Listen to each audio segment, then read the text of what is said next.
Chinese people in Australia are an asset to our country. Don't get me wrong, I don't mean an asset as in a commodity. I mean an asset as in, I believe they add a vast wealth of value to our community and our national identity, and they should be recognised and appreciated for it. I know that talking about identity is a complex subject. I, for one, believe that regardless of where you come from or what your ancestry may be, we are all Aussies, and there should be no exception to that rule. There may be people out there with Chinese ancestry who don't identify as Chinese. There may be Australians out there who identify as Chinese Australians. And there may be people out there who have Australian citizenship but still identify as Chinese. A person's identity is a personal matter, and not one that should become a mainstream talking point. But today, I do want to speak to the people in Australia that identify in some form or another as Chinese, who are Australians, and also the Chinese people here who may not plan on becoming Australian, or who are still in the process of becoming Australian. I want to say that you are an important and irreplaceable part of our society and our community, and without you, Australia just wouldn't be what it is today.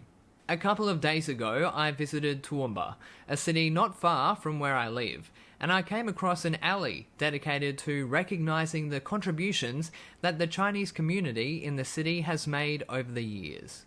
It made me stop and think. The Chinese community is recognised all over our country for how they've helped shape Australia, but over the last couple of years, I've spoken to a lot of people in Australia, many of whom are from China, who have told me that in recent times looking or sounding Chinese has made life hard for them. In my mind, that is simply not okay. Currently, the Australia-China relationship is rocky, to say the least. I don't want to get into a he said, she said political discussion. It is what it is.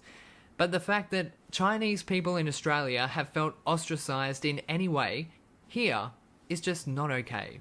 A number of years ago, I spoke to a very close friend of mine.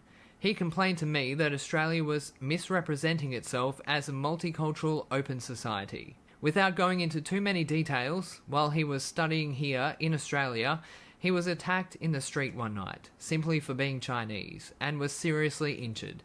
In his 20s, he ended up losing all of his front teeth, and although he went back to China with a lot of positive memories about our country, he also went back home with a set of false teeth and a pessimistic view about what Australia is. I've also spoken to Chinese people who have studied or worked in Australia who have had no negative experiences at all, and they love this country.